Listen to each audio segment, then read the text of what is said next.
Hi, ಇದು ನಮ್ಮ ಮನೇಲಿ ದಸರಾ ಹಬ್ಬ ಮಾಡಿರೋದು. ಗೊಂಬೆಗಳೆಲ್ಲ ಕೂರಿಸಿ ಗೊಂಬೆಗಳೆಲ್ಲ ಕಲೆಕ್ಟ್ ಮಾಡಿ ಚಿಕ್ಕ ಚಿಕ್ಕದೆಲ್ಲ ಈ ವರ್ಷ ಇದೆ ಫಸ್ಟ್ ಟೈಮ್ ನಾವು ಕೂರಿಸಿರೋದು.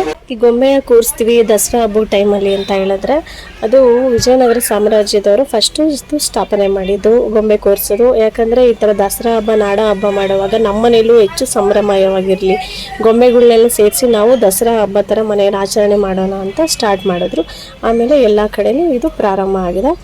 ಈ ಥರ ಸಣ್ಣ ಸಣ್ಣ ಗೊಂಬೆ ಕೂರ್ಸೋಕ್ಕೆ ಭಾಳ ಚೆನ್ನಾಗಿರುತ್ತೆ. ಮನೆಯಲ್ಲಿ ಎಲ್ಲ ಥರ ಗೊಂಬೆಗಳು ಇಲ್ಲಿ ಕೂರಿಸ್ಬೋದು. ಫಸ್ಟು ಈ ಗೊಂಬೆನೇ ನಾವು ಬ್ರಾಹ್ಮಿ ಮುಹೂರ್ತಲ್ಲೇ ಕೂರಿಸ್ಬೇಕು. ಯಾವ ಥರ ಒಬ್ಬರು 1 ಸ್ಟೆಪ್ಪು 2 ಸ್ಟೆಪ್ಪು ಆ ಥರ ಎಲ್ಲ 3 ಸ್ಟೆಪ್ಪು 5 ಸ್ಟೆಪ್ಪು 6 9 ಆ ಥರ ಕೂರಿಸ್ತಾರೆ. ನಿಮಗೆ ಈ ಗೊಂಬೆ ಬಂದು ಎಲ್ಲ ಗೊಂಬೆಗಳಿಗೆ ಇದು ಪಟ್ಟದ ಗೊಂಬೆ ಅಂತ, ಇದು ವಿಶೇಷವಾದ ಗೊಂಬೆ. ಇದು ಗಂಡ ಹೆಂಡತಿ ಜೋಡಿ. ಈ ಗೊಂಬೆ ಅಂತೂ ಖಂಡಿತ ಎಲ್ಲರೂ ಕೂರಿಸಲೇಬೇಕು. ಇದಲೇ ಮೊದಲನೇ ಆದ್ಯತೆ ಈ ಗೊಂಬೆಗೆ. ನೋಡಿ, ಇದು ಈ ಥರ ಡೆಕೋರೇಷನ್ ಮಾಡಿದ್ದೀವಿ ಸಿಂಪಲ್ಲಾಗಿ.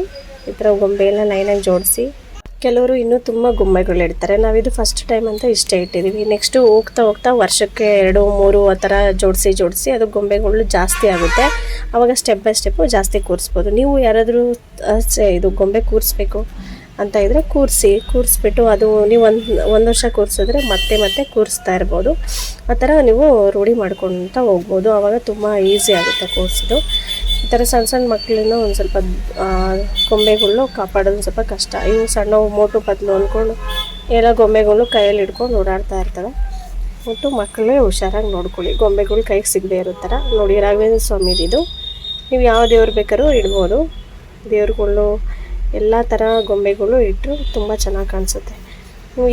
ಇದು ಪೂಜೆ ಮಾಡೋದಾದರೆ ನೀವು ಬ್ರಾಹ್ಮಿ ಮುಹೂರ್ತಲ್ಲೇ ಎದ್ದು ಸ್ನಾನ ಮಾಡಿ ದಿನ ಪೂಜೆ ಮಾಡಬೇಕು. ಮತ್ತು 9 ದಿವಸ 9 ಥರ ನೈವೇದ್ಯ ಅರ್ಪಿಸ್ಬೋದು. ಮತ್ತು ದಿನ 5 ಜನ ಮುತ್ತೈದೆಯರಿಗೆ ನೀವು ಕುಂಕುಮ ಕೊಟ್ಟು ಇದು ಪೂಜೆ ನೆರವೇರಿಸ್ಬೋದು.